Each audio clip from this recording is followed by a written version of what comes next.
is how do you survive change or even thrive on change?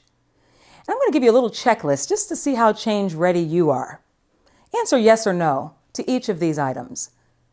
Number 1, do you have a big picture? Number 2, do you see change as an opportunity for growth?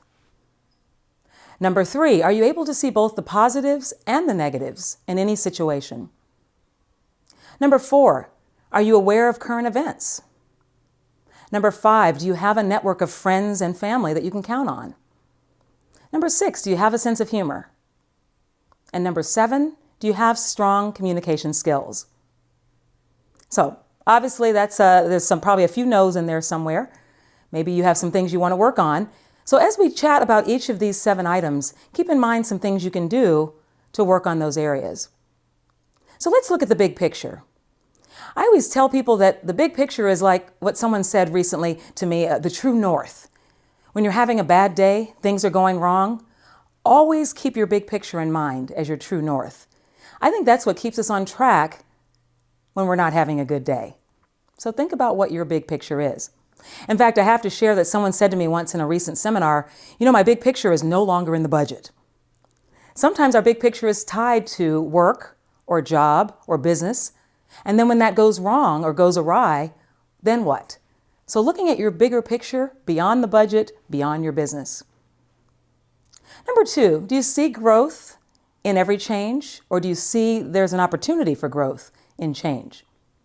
Someone once said to me, yes, Sarita, I think change is an opportunity for growth for other people.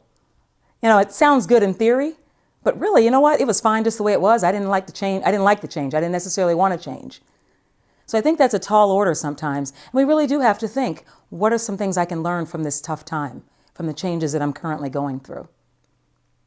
And then, of course, number 3, seeing both the positive and the negative in any situation. I think sometimes we just have to draw a line down the middle of the page and put the pros and the cons of the situation.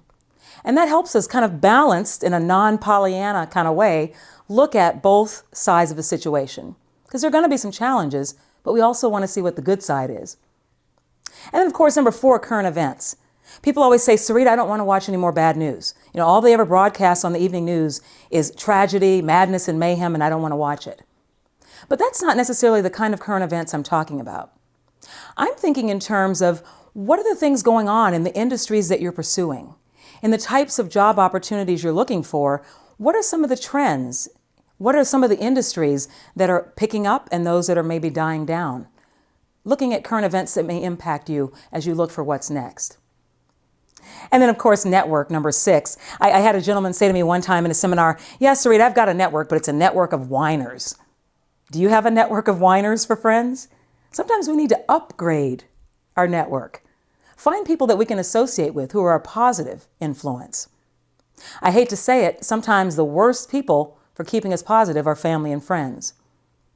In fact, in my book, If You Can't Say Something Nice, What Do You Say?, I have a chapter called Family Dearest. And it really just focuses on the fact that sometimes our family members are the harshest people when it comes to the support and the feedback that we need. Number 6, do you have a good sense of humor? Now, some people might say, well, you know what, Sarita, I can't even remember a punchline. I don't know many jokes. I don't think I'm that funny. But really what I mean here is, are you able to see a humorous side to every situation? Are you able to see the levity or the humor in a situation? That's the most important thing. In fact, I keep a running list of my humor winners, and I have a whole list of people that have just told me great stories as I've gone to different groups and organizations to speak. And I have a grand prize winner, a first runner-up, a second runner-up. But I must say, though, that the most interesting one I heard was a woman who said she has a sign on her desk. And the sign says, "Get out and stay out." And I said to her, are you allowed to have that sign?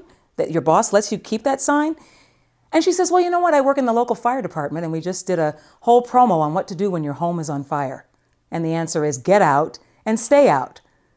And I like that example because it shows that there's some inside jokes that she and her colleagues they're the only ones who get it. And sometimes it's good to have a little inside joke with your friends. You know, those people you can just give that certain look and they know exactly what you're thinking, and there's a little bit of levity to help in the situation. So where can you find humor, especially shared humor with others around you?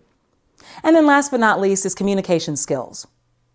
Let me try a little experiment here. If you would, please, if you have a place to write, if you'd write the word you, Y-O-U, that would be great. And then if you'd put a big circle around it, that would be wonderful. And then if you would please draw a diagonal line through it. You know, like no smoking, no bare feet, no surfboarding. So again, the word you with a diagonal line, meaning that that's a word that might be avoided at all costs. When you look at communication skills, the real key is to use the I word.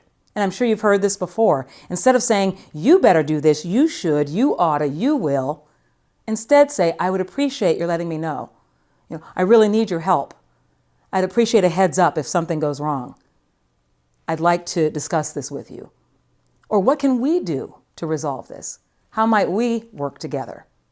So the I word and the we word, much better than the you word. All right.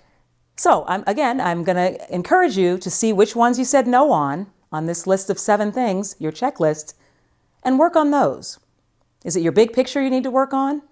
Finding growth in change? Finding the positive and negative? Keeping abreast of current events, especially those that relate to the industries that you're looking at? Finding a good network of friends and family? Keeping a humorous perspective? And above all else, communicating positively.